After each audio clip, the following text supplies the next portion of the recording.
कक्षा 11वीं के सभी विद्यार्थियों के लिए आज का यह वीडियो बहुत ही मज़ेदार होने वाला है, क्योंकि इस क्लास में मैं आपको यहाँ पे पूरे इम्पोर्टेंट क्वेश्चन बताने वाली हूँ त्रैमासिक परीक्षा के लिए, जिससे आप एग्ज़ाम में 70 में से 60 से 65 अंक आप ला सकते हैं। तो अच्छे अंक अगर आपको चाहिए तो पूरे प्रश्नों को आप कंप्लीट ज़रूर करें। तो बिना किसी देरी के पहले प्रश्न को पढ़ लेते हैं। तो ये आपका पहला प्रश्न, सही विकल्प का चयन कीजिए। तो निम्नलिखित में से कौन सा मूल मात्रक है? तो कौन सा है? एम्पियर। दूसरा है संख्या 0.0100 में सार्थक अंकों की संख्या 3 होती है। तीसरा है निम्नलिखित में से एक समान संवेग से गतिशील वस्तु का ग्राफ। तो ये वाला स्क्रीनशॉट लेते चले हर एक प्रश्न का।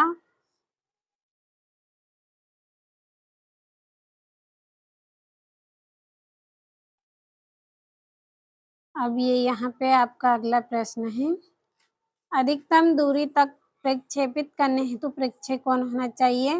45 डिग्री का। कोई ट्राली सीधी सड़क पर एक समान वेग से गतिशील है तो इस पर कार्य बल का मान 0 रहेगा। अगला है, असमान द्रव्यमान की दो वस्तुएं एक ही संवेग से गतिशील है तो किसका वेग अधिक होगा? हल्की वस्तु का।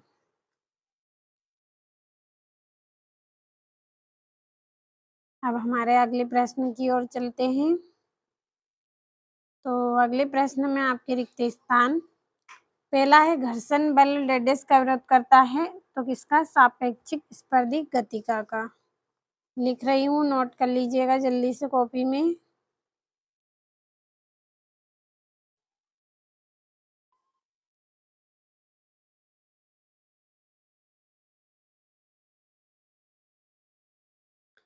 दूसरे का आएगा आपका 10⁻7।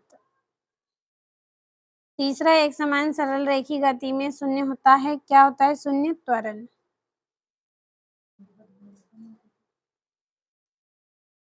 प्रकाश द्वारा एक वर्ष में चली गई दूरी को क्या कहते हैं? तो एक प्रकाश वर्ष। तो एक यहाँ पे लिख रही हूँ, प्रकाश यहाँ पे।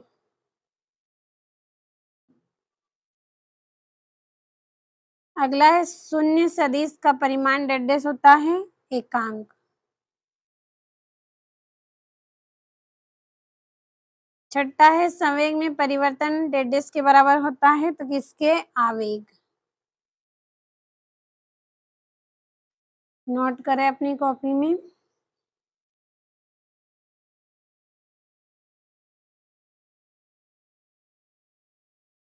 अगले प्रश्न में आपकी जोड़ियां हैं।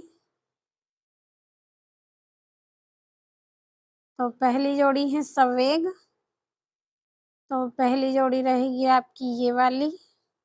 दूसरी जोड़ी है आपकी चाल, तो चाल की जोड़ी क्या रहेगी आपकी इसमें?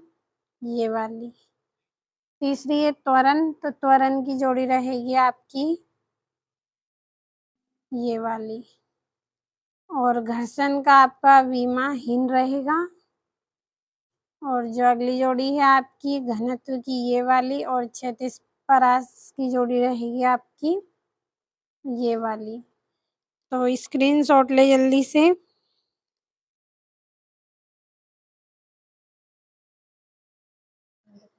अब हमारा अगला प्रश्न है, एक वाक्य में उत्तर। तो पहले का रहेगा 25 मीटर। दूसरा है, टेबल पर रखी 1 किलोग्राम की पुस्तक पर नेट बल कितना होगा? 9.80 N। अगला प्रश्न है, वेग समय ग्राफ का ढाल किसके बराबर है? तो त्वरण के बराबर। त्वरण के बराबर। चौथा है, किसी त्वरित रेलगाड़ी के फर्श पर रखे बक्से को रेलगाड़ी के वेग से गति करने हेतु त्वरण कौन प्रदान करता है?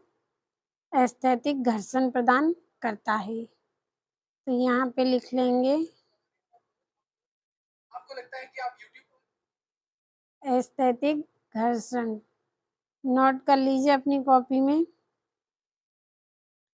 5वें का आंसर यहाँ पे लिख रही हूँ मैं, a² + b² + 2ab cos theta.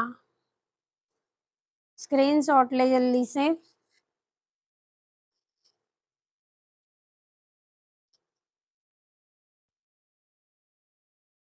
अगले प्रश्न में आपके सत्य असत्य हैं, तो इनको भी पढ़ लेते हैं।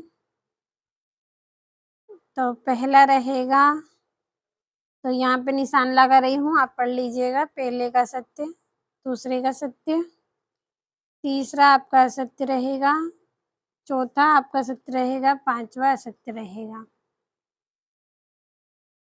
अब आपके जो इम्पोर्टेंट क्वेश्चन हैं वो किस तरह के हैं, इनको भी समझ लेते हैं। तो ये यहाँ से है, छठा, सातवां,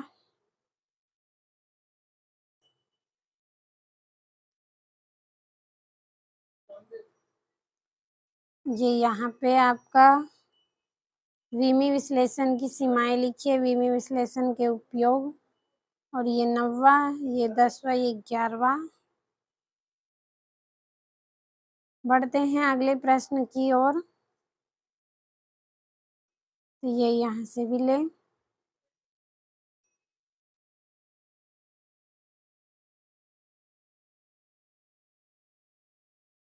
और ये वाला 14वां, 15, 16वां प्रश्न है।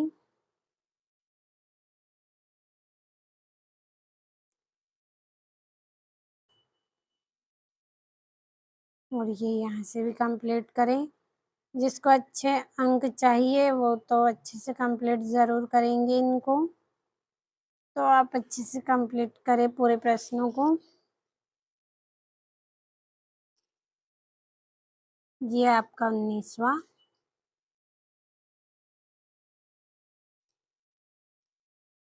और ये आपका 20वां प्रश्न।